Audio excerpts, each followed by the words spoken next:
Good afternoon, everybody. It's my great pleasure to present to you my PhD topic, identifying critical points in the management of patients with liver disease. My name is Petrana Martinekova, and currently I am working on my projects with the great help of my supervisor, Kristina Hadimasi, my SMS Mahmoud Obeidat, and our statistician team. My vision is to improve the care for patients with liver disease with both evidence-based and personalized approach. My mission currently is to investigate the evidence of micro and micronutrients in patients with liver disease and early detection of bacterial infection in cirrhotic patients. For my vision and my mission, I work on two specific goals. Both of them use the methodology of systematic review and meta-analysis. The first one dedicated to the efficacy of vitamin D supplementations in patients with chronic liver disease, and the second one, diagnostic accuracy of biomarkers in cirrhotic patients with bacterial infection. So let me start with the first project, vitamin D supplementation and chronic liver disease. To understand the importance of the topic, there are several important points worth mentioning. First of all, we know that in 2019, there were almost 300,000 deaths in Europe due to chronic liver disease. Our patients die prematurely, and almost two-thirds of mortality occur in patients below the age of 65 years. On the other hand, the vitamin D deficiency is very prevalent in our population. It accounts for about 49 to 86%. Vitamin D, which works through the vitamin D receptor, can regulate the expression of more than 200 genes of various tissues and cells. It was found that severe vitamin D deficiency is associated with all-cause mortality risk in patients with chronic liver cirrhosis. So we ask the clinical question, can vitamin D supplementation improve survival and outcomes in patients with chronic liver disease? And to answer this, we use PICO framework, with intervention being standard of care plus vitamin D supplementation, and the control being standard of care plus placebo or no additional intervention. We looked for several outcomes, namely survival, steatosis, fibrosis, or insulin resistance. Over here, you can see our systematic search that was conducted on November last year in 3 main databases, and the search key consisted of 3 domains, the first one dedicated to vitamin D, the second one dedicated to the disease of interest, and the last one dedicated to the process of randomization because we decided to include only randomized controlled trials. After careful systematic search, we ended up with 47 eligible articles. And here you can see our outcomes. For some of them, we have already finished analysis that I would also present today, and for several of them, we have still ongoing analysis, especially subgroup analysis. So I would like to present you survival. As you can see on the forest plot, we were able to include 8 randomized controlled trials on more than 800 patients. We decided to divide the outcome into 6-month survival and 12-month survival. And as you can see, in the 6-month survival, the risk ratio for survival was 1.14, slightly supporting the vitamin D supplementation. Meanwhile, in the 12-month survival, the risk ratio was 0.99, showing no difference in the supplemented and the control group. We have also 2 important outliers. The first one, the study of Mohammed in the 6-month survival, which was conducted on 300 patients, and they included only those patients who had decompensated liver cirrhosis due to spontaneous bacterial peritonitis, and the risk ratio was 1.52. On the other hand, the outlier, the study of Mubarhan in the 12-month survival, showed a risk ratio 0.84, discouraging of use vitamin D supplementation. We need to mention that they had very small sample size, only 18 patients, and all of them suffered from alcoholic liver cirrhosis. Moving to the next outcome, we decided to evaluate also liver steatosis, which was measured non-invasively via control attenuation parameter. We were able to include only 3 randomized controlled trials. All of them were performed on patients with non-alcoholic fatty liver disease, and in total, we investigated the outcome on 400 patients. As you can see, at the end of trial period, there was a tendency in lower CEP in the supplemented patient when compared to control group, with the mean difference minus 19.37. We also observed the time-dependent pattern, which means that the lowest mean difference was shown in the study of Tagave, which was performed the supplementation for only 3 months. Meanwhile, the biggest difference of minus 43 was observed in the study conducted for 12 months period. The same we found out with the same studies we found out for liver fibrosis. Again, it was measured non-invasively via liver stiffness measurement, and we found out mathematically significant result with the lower liver stiffness measurement observed in the supplemented patient. Mean difference was minus 0.45, which means a very, very small effect. On the other side, if we consider that till now we don't have approved drug for non-alcoholic fatty liver disease, and the baseline treatment is consisted of lifestyle modification, we need to interpret this data carefully. The last outcome for the first meta-analysis, I would like to show you our results regarding insulin resistance. Insulin resistance was found out as one of the multiple factors responsible for the progression and development of non-alcoholic fatty liver disease. And as you can see here, we were able to conduct the analysis of 10 randomized controlled trials, all but one implemented on the patient with non-alcoholic fatty liver disease.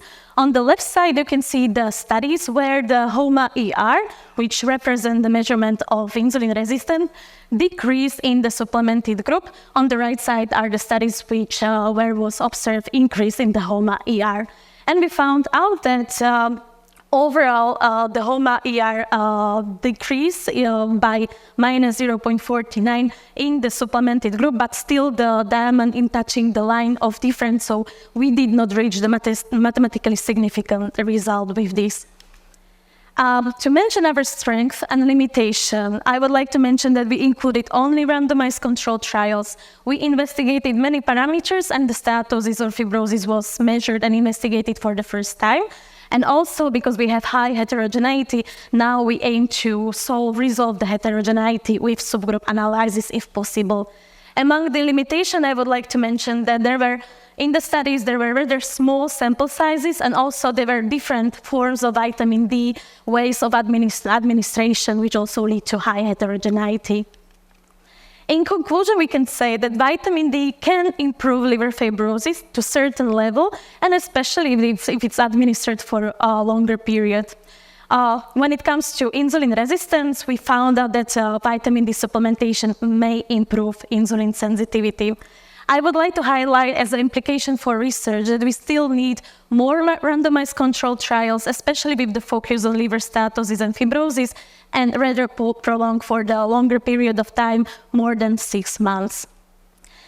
Currently, we are still awaiting some results. Therefore, when it comes to manuscript, we are trying to write manuscript when it comes for the outcomes that we have the finished analysis, but we would like to conclude this part by the end of June.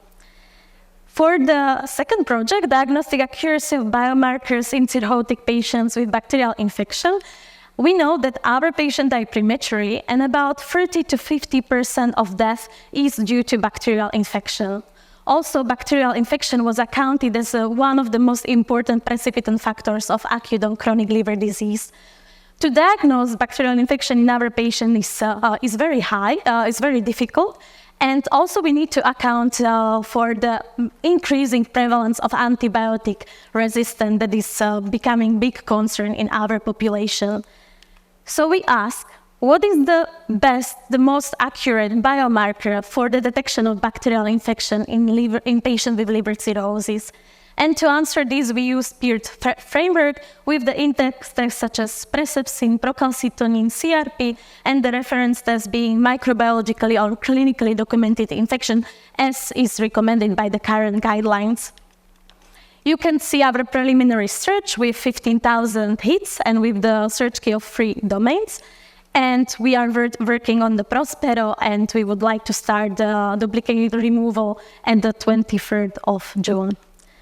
So here you can see the summary of my 2 projects, and I would like to conclude with the quote of Primo Levi, Italian author, who said, "If understanding is impossible, knowing is necessary."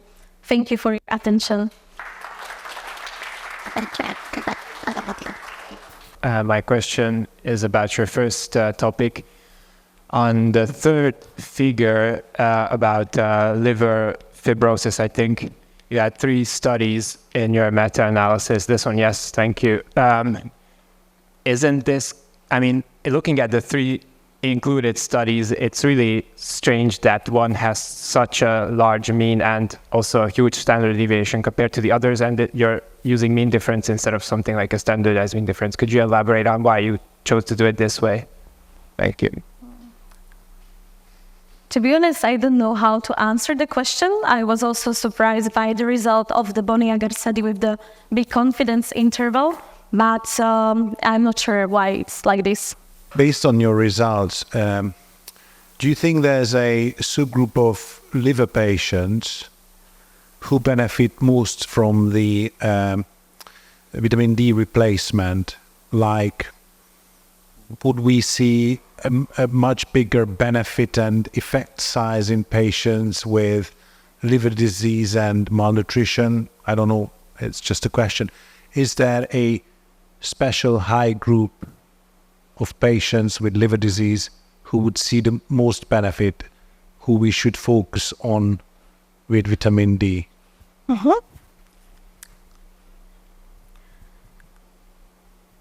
I'm thinking what would be the best, the most suitable group, because, for example, for our results, out of 47 studies, we have the majority of the patient with the chronic hepatitis C, and then the patient with the non-alcoholic fatty liver disease. So when it comes to the other groups of patients, it's very difficult to point out the specific subgroup of patient.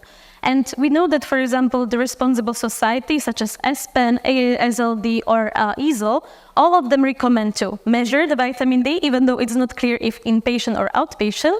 And also all of them recommend to supplement it. But the effect of the supplementation is still not clear yet. Yeah, so my question would rather be around which subgroup of patients would see the most clinical benefit in terms of survival, untoward outcomes like SBP. So do you think there may be a subpopulation within the liver disease patients? But I guess your data hasn't shown that yet. So far, no, but okay. I think like very interesting category is this infection, like in our population, which is also in connection with the second meta-analysis.